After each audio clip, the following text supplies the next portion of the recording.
Assalamualaikum warahmatullahi wabarakatuh. Selamat pagi Bu Vita dan juga teman-teman sekalian. Sebelumnya terima kasih atas kesempatan yang diberikan. Baik, kali ini kami dari kelompok 7 akan membahas mengenai topik yang sangat menarik. Apakah itu? Nah, jadi bahasan kita kali ini adalah beauty privilege memengaruhi kebebasan berekspresi yang terjadi di masyarakat. Nah, sebelum membahas lebih lanjut, izinkan kami untuk memperkenalkan diri terlebih dahulu.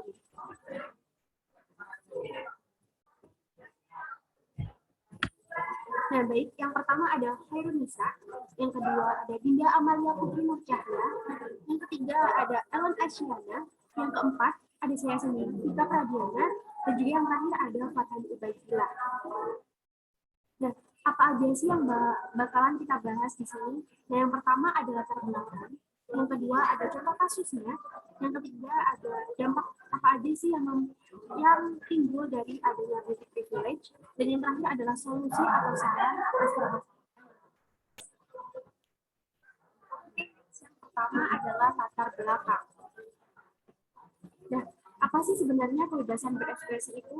Kebebasan berekspresi merupakan hak dari setiap orang untuk mencari, menerima, dan juga menyebarkan informasi dan gagasan dalam bentuk apapun dan juga dengan cara apapun.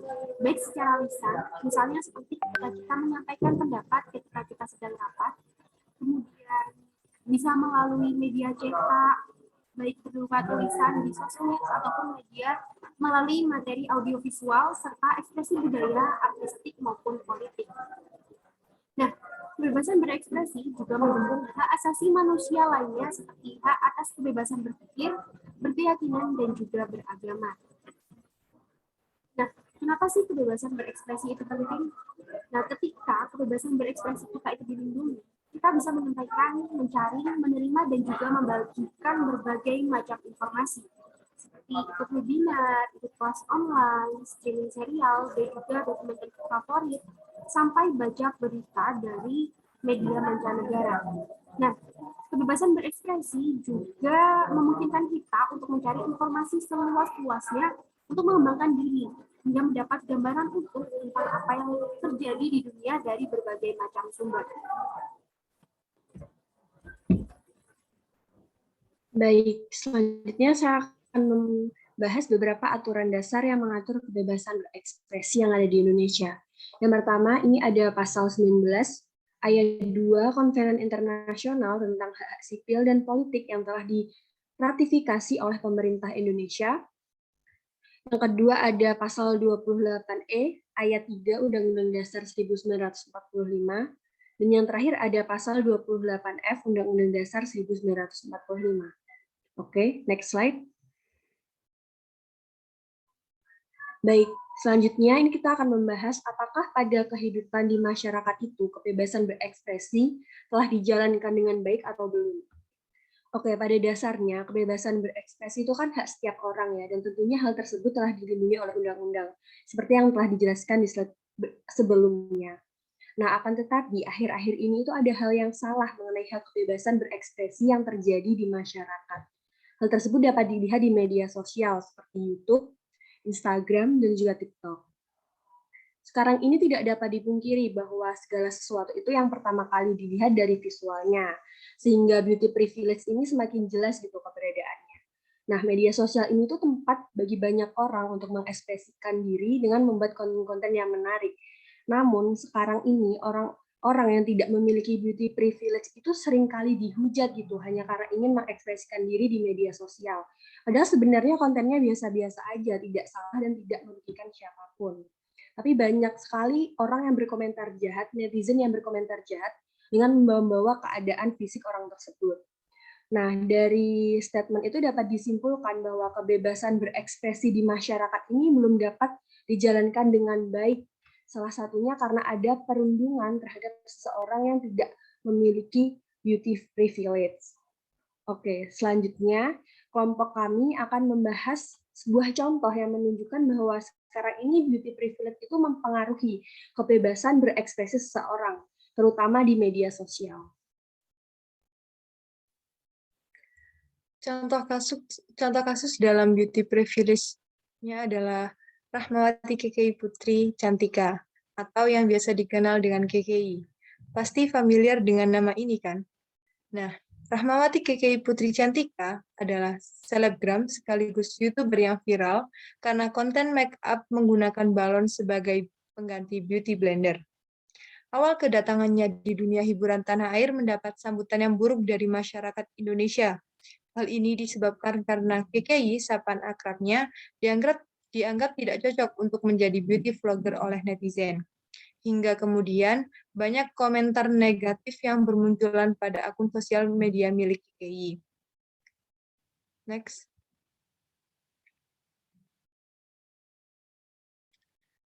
Pembulian dan perundungan kerap kali diterima oleh KKI yang mana dianggap memiliki bentuk fisik yang kurang bagus atau kurang ideal. Namun, KKI tetap menganggap bahwa komentar negatif dari netizen sebagai motivasi pada dirinya untuk dapat lebih baik dalam berkarya ke depannya. Hal ini juga dikarenakan KKI terinspirasi oleh mamanya yang selalu bekerja keras untuk memenuhi kehidupan. KKI senantiasa berusaha untuk tetap percaya diri menyebarluaskan konten-konten untuk menghibur masyarakat Indonesia, meskipun nantinya ia tahu bahwa tidak sedikit orang yang tidak suka. Hingga akhirnya saat ini banyak dukungan mengalir dari masyarakat Indonesia yang terhibur atas konten-konten yang dibuatnya. Next. Berikut merupakan komentar-komentar netizen di media sosial yang banyak bernilai negatif untuk KKI. Untuk yang sebelah kiri merupakan komentar di media sosial Twitter, dan untuk yang di sebelah kanan merupakan komentar di salah satu video YouTube KKI. Next.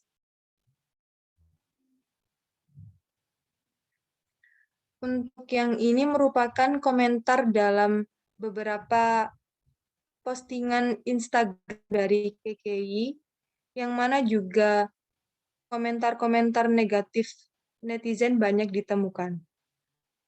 Next.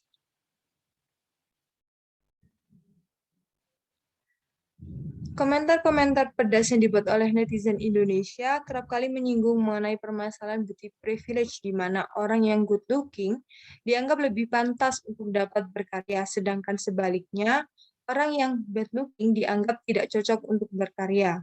Hal inilah yang membuat banyak masyarakat tidak memiliki kebebasan dalam mengekspresikan dirinya ke khalayak umum.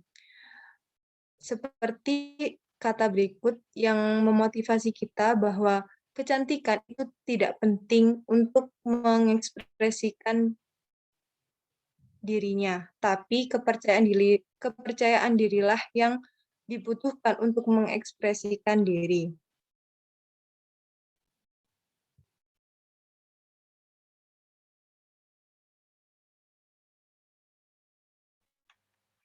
Baik, selanjutnya adalah dampak dari beauty privilege. Keinginan untuk bebas berekspresi dalam diri seseorang itu pasti ada, tetapi karena adanya beauty privilege, seseorang membuat beberapa orang menjadi tidak percaya diri untuk menunjukkan bakat mereka.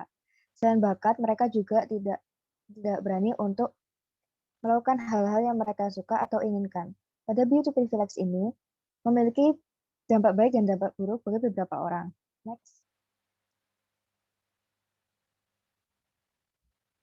Pada dampak baik atau dampak positifnya, adanya beauty privilege sekarang ini membuat beberapa orang termotivasi untuk menjadi ingin memperbaiki penampilan dan untuk menjadi ingin belajar untuk menambah soft skill dan hard skill. Dan adanya beauty privilege ini membuat beberapa orang termotivasi untuk memperhatikan penampilan mereka. Dan penampilan bagi beberapa orang juga akan termotivasi untuk mengembangkan skill mereka baik dalam soft skill atau hard skill. Terkadang beberapa orang berpikir lebih baik memperbaiki kemampuan mereka karena kecantikan itu bukan hanya sekadar penampilan, tetapi juga dari kemampuan diri. Next. Untuk dampak negatif atau dampak buruknya, bagi beberapa orang beauty privilege memang membawa dampak positif bagi mereka. Tapi bagi sebagian orang beauty privilege dapat membawa dampak negatif bagi kondisi mental seseorang, bahkan hingga pembulian kepada para korbannya. Yang pertama, untuk dampak buruknya itu membuat beberapa orang menjadi insecure. Lalu yang kedua, membuat beberapa orang takut untuk berbicara. atau melakukan hal yang ia inginkan. Lalu yang ketiga, membuat seseorang merasakan ketidakamanan ketika membandingkan diri sendiri. Lalu yang keempat, membuat para korbannya itu mendapatkan perundungan atau pembulian. Dari keempat hal tersebut, beberapa orang jadi tidak bebas untuk berekspresi. Next. Baik, lanjut kepada solusi. Gimana sih solusi dan cara menyikapi persoalan tentang hal ini? Tidak dapat kita pungkiri bahwa permasalahan beauty privilege ini keberadaannya ada di sekitar kita. Kita sebagai manusia sebisa mungkin harus mencari solusi dan menghindari dampak buruk dari adanya persoalan ini. Next. Yang pertama yaitu dengan cara selalu bersyukur kepada Tuhan. Percayalah bahwa setiap manusia dilahirkan berbeda dan memiliki keunikannya masing-masing. Kita nggak bisa memilih untuk lahir dengan wajah seperti apa, dengan bentuk seperti apa, sehingga kita tetap harus percaya diri dan tidak perlu merasa takut maupun insecure atas apa yang diberikan Tuhan oleh kita. Apa yang diberikan Tuhan kepada kita. Karena takut dan insecure itu yang memunculkan adalah diri kita sendiri. Lalu selanjutnya menggali kelebihan value diri kita sendiri. Poin ini berhubungan dengan poin sebelumnya bahwa manusia dilahirkan berbeda dan memiliki keunikan masing-masing. Di setiap kekurangan pasti terdapat kelebihan pada aspek lainnya. Aspek kecantikan manusia tidak hanya diukur pada kecantikan rupa saja, tetapi juga terletak pada potensi diri pribadi atau yang lebih dikenal dengan nama inner beauty. Maka yang perlu kita lakukan adalah menggali potensi dan kelebihan tersebut sehingga dapat memunculkan value atau nilai pada diri kita sendiri. Yang terakhir yaitu berlaku adil dan berhenti membandingkan. Kita sebagai manusia haruslah adil kepada sesama manusia lainnya. Jika kita bisa menghargai dan memandang manusia lain dari substansinya, bukan hanya sekedar fisik, maka beauty privilege ini bukanlah suatu masalah. Hal ini juga berlaku untuk diri kita sendiri. Nilai kita tidak hanya ditentukan oleh fisik kita saja, tetapi lebih kepada apa yang kita perbuat, apa yang kita lakukan, dan juga apa yang ada dalam diri kita sendiri. Jangan juga terlalu membandingkan diri kita dengan orang lain, hingga nantinya menimbulkan sikap iri terhadap kelebihan yang dimiliki oleh orang lain. Next.